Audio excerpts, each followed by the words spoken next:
இந்தியாவின் மிக நீளமான நதி ஏற்கனவே தீர்மானிக்கப்பட்டதா? சிந்து நதி இந்தியாவுக்குள் ஓடுகிறது, ஆனால் பிரம்மபுத்திரா நதி அசாமில் இந்தியா வழியாகவே போகிறது. ஒருவேளை இந்த நதியே இந்தியாவின் மிக நீளமான நதி போல தெரிகிறது. கங்கை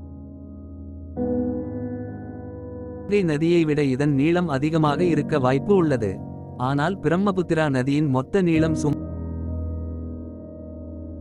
3000 கிலோமீட்டராக இருக்கலாம். ஆனால் இந்தியாவுக்குள் ஓடும் பகுதி குறைவாகத்தான் இருக்கும்.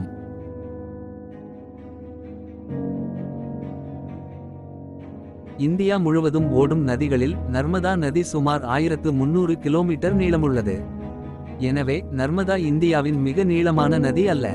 முடிவில் இது 4வது இடத்தில் இருக்கக்கூடும். இந்தியாவின் முக்கிய நதிகளில் கிருஷ்ணா மற்றும் கோதாவரி நதிகள் முக்கிய பங்கு வகிக்கின்றன.